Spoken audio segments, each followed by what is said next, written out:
Hola a todos, en este video vamos a hablar sobre las deformaciones longitudinales que se miden en direcciones diferentes a la del eje de las X y a la del eje de las Y. Recordemos que en un video pasado vimos que era una galga extensométrica. Una galga extensométrica o extensiométrica es un dispositivo que se utiliza para medir las deformaciones longitudinales en la dirección en que se instala dicha galga. Supongamos que la galga yo la instalo en esta dirección, pues es de esperar que esa galga va a medir la deformación εx. O si la instalo en esta dirección, la galga medirá la deformación longitudinal εy. Ahora la pregunta que tenemos es, ¿qué pasa si yo la galga la instalo en una dirección diferente al eje de las X o al eje de las Y? En este caso, esta dirección que tenemos acá, que está ubicada a un ángulo θ del eje de las X. Para definir esas direcciones longitudinales, lo que haremos inicialmente es definir un nuevo sistema de coordenadas. Nuestro sistema de coordenadas será el sistema de coordenadas x', y'. Para definir este sistema de coordenadas, observamos que el eje de coordenadas x' está definido por la diagonal AC del rectángulo que observamos acá, de este diferencial ABCD que observamos aquí. Mientras que el eje de las y' es un eje que es ortogonal al eje de las x', que está a 90 grados y que pasa por el punto B. Al definir este eje de coordenadas y', observemos que automáticamente estamos definiendo también este punto E, que es el lugar donde se cruzan ambos ejes, y el punto F, que es el lugar donde cruza el eje de las y, la línea CD. Como vimos en uno de los videos pasados, este diferencial ABCD se va a deformar hasta alcanzar la posición del diferencial A'B', C'D'. Cuando este diferencial se deforma hasta volverse la diagonal AC es esta diagonal AC que vemos aquí en azul, mientras que la línea BF es la línea B'F' que observamos en ese gráfico. Se puede observar que inicialmente este ángulo que teníamos acá era 90 grados, pero aquí ya no lo es. De hecho, nosotros para poder visualizar que el ángulo CEF ya no es un ángulo que mide 90 grados, lo que hicimos fue copiar este eje x', y' acá, aquí está de nuevo ubicado, y observamos que este ángulo que inicialmente era 90 grados se cerró un poco, de modo tal que aquí este ángulo es el ángulo Γ1' y este ángulo que nosotros tenemos acá es el ángulo Γ2'. El correspondiente a este punto E es el punto E', es decir, este punto se movió hasta alcanzar la posición de este punto. Para definir las deformaciones longitudinales en la dirección de esta diagonal en la cual se instaló la galga extensométrica, lo que vamos a hacer es que vamos a considerar la fórmula que vimos inicialmente para medir las deformaciones longitudinales. Es decir, una deformación longitudinal es un cambio de longitud, por lo tanto sería una longitud final menos una longitud inicial sobre una longitud inicial. En este caso, la longitud inicial que nosotros tendremos es la longitud de la diagonal AC, y la longitud final que nosotros tendremos es la longitud de la línea A'C'. Por lo tanto, la deformación longitudinal en la dirección del eje de las X' será longitud final A'C' menos longitud inicial AC sobre la longitud inicial AC. Adicionalmente, nosotros podríamos definir una deformación longitudinal en la dirección de este eje Y', y esa deformación longitudinal la definiremos como esta longitud inicial B'E' menos la longitud inicial BE sobre la longitud inicial BE. Alternativamente, nosotros hubiéramos podido definir esta deformación longitudinal εy' como la longitud inicial B'F' menos la longitud inicial BF sobre la longitud inicial BF. Ambas fórmulas tendrían que darme el mismo resultado. Finalmente, definiremos las deformaciones angulares εx', y'. Para tal fin, recordemos que este ángulo que nosotros tenemos acá originalmente mide 90 grados. El ángulo CEF originalmente mide 90 grados. Cuando la estructura se deforma, ese ángulo cambia, de modo tal que vamos a definir la deformación angular matemática epsilon x' y' como la semisuma de los ángulos gamma 1' y gamma 2', lo que vemos acá, que es el promedio de ambos ángulos. Para calcular estas deformaciones, empezaremos básicamente definiendo las coordenadas de cada uno de estos puntos que tenemos acá. Después de eso, definiendo cuánto mide cada una de estas distancias y luego realizando los límites. Ese procedimiento no es difícil, pero sí es bastante dispendioso, y para tal fin nosotros utilizaremos la ayuda del programa Máximo.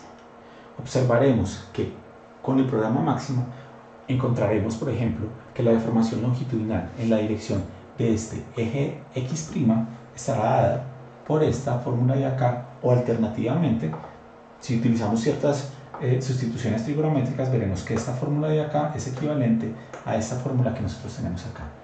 Observemos que todas las deformaciones longitudinales son dependientes básicamente de este ángulo θ que tenemos acá. De hecho, observen que esta fórmula es dependiente del ángulo θ. Vamos a proceder ahora a calcular la deformación longitudinal epsilon x', que es la deformación en la dirección en la cual tenemos instalada esa carga. Entonces, para tal fin tenemos que ubicar cuáles son las coordenadas del punto A, del punto C, del punto A' y del punto C'. Entonces, recordemos que en un video anterior nosotros vimos que un punto, por la acción de las fuerzas superficiales y másicas, se desplazará dentro de la estructura desde una posición inicial hasta una posición final. ¿Sí? Observan aquí que la posición inicial la escribí con rojo, es el vector que se ve aquí en rojo, y la posición final es el vector que nosotros vemos aquí en azul. Este vector que nosotros vemos acá es el vector desplazamiento, que me dice cuántos están moviendo este punto que yo tengo acá. Veamos por lo tanto cuál es la posición inicial, que es la posición del punto C. Observen que el punto C tiene coordenadas x más delta x, y más delta y. Aquí está el vector escrito. Ahora, el vector desplazamiento, ¿cuál es? Este vector que yo tengo acá, lo voy a denotar con esta U, con una flecha abajo, con una línea abajo para denotar que es un vector. Miren que observen que tiene componentes en la dirección del eje de las X y en la dirección del eje de las Y. ¿Cuál es el vector de desplazamiento? Pues componente de desplazamiento del punto C en la dirección del eje de las X, componente de desplazamiento del punto C en la dirección del eje de las Y. La suma de estos dos vectores me va a proveer la posición final del punto C, que es la coordenada C'. O sea que las coordenadas de este punto que yo tengo acá son estas. Expandiendo esto, vamos a ver que esto es igual a x más delta x más la coordenada del punto C. Observen que estas son las coordenadas del punto C. X más delta x, y más delta y, que ya lo teníamos escrito acá. Y sumando estas dos, observemos que aquí este punto C también lo vuelvo a expandir. Por lo tanto, estas son las coordenadas del punto C'. Ahora necesitamos las coordenadas del punto A'. Las coordenadas del punto A' son simplemente posición inicial más desplazamiento, posición inicial más desplazamiento. Y el procedimiento que hacemos para calcular este vector es similar al que se hizo para calcular este. Tenemos entonces que estas son las coordenadas del punto A' y las coordenadas del punto C'. Vamos a escribir esta expresión del punto C' de una forma alterna utilizando las expansiones en series de Taylor. Recordemos que una función continua la puedo descomponer en una estructura que se llama las series de Taylor, que tiene esta forma que observamos acá, ¿sí? Y al hacer esto, lo que estamos haciendo es aproximar a la función por un polinomio que pasa por el punto de coordenadas x, y. En este caso, yo voy a utilizar los términos lineales de la expansión de series de Taylor. Y esos términos cuadráticos no los voy a tener en cuenta.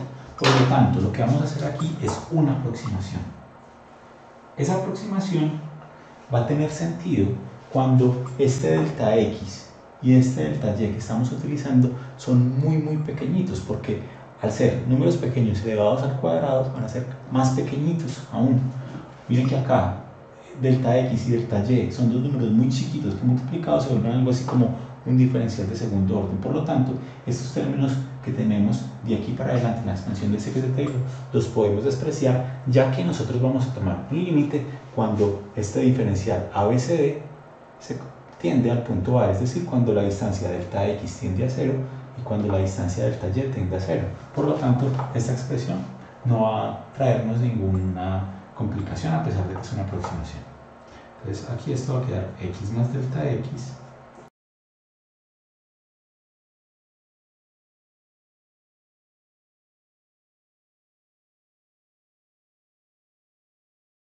o sea que tenemos que C' va a ser aproximadamente esta cantidad y con esta cantidad vamos a hacer los cálculos de cuánto vale la deformación longitudinal epsilon x'.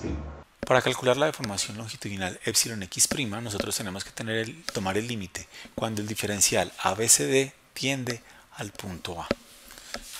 Eso sería lo mismo que escribir alternativamente esta fórmula con el límite asumiendo que la distancia AC tiende a 0.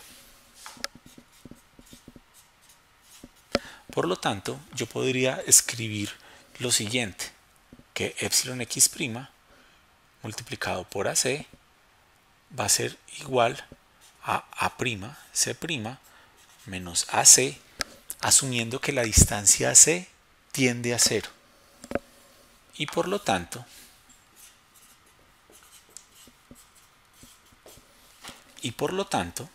podríamos escribir de acá que A'C' va a ser igual a AC más epsilon x' multiplicado por AC, lo cual es igual a 1 más epsilon x' multiplicado por AC, otra vez bajo la suposición que AC tiende a 0. Entonces observemos que esta fórmula que acabamos de escribir acá es la longitud de esta diagonal A'C'. Observe que esa diagonal A'C' también lo podríamos calcular como esta distancia de acá, perdón, aquí me equivoqué, esta distancia tendría que ir hasta este punto de acá, ¿sí? Que eso sería algo así como la distancia A'C' en su componente en el eje de las X. Acá tendríamos la distancia A'C' en su componente en el eje de las Y.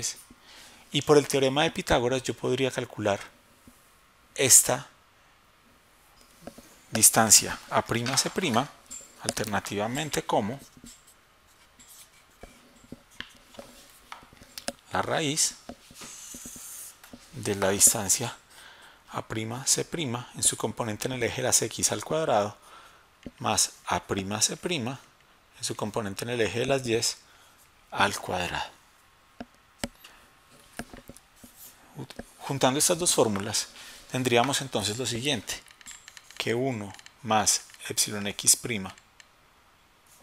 todo esto multiplicado por AC, y todo esto elevado al cuadrado tendría que ser igual a A'C' en el componente de las X al cuadrado más A'C' en el componente de las Y al cuadrado. ¿Sí? Y esta fórmula es válida siempre y cuando la distancia C tiende a 0. Y esta fórmula la voy a poner en rojo.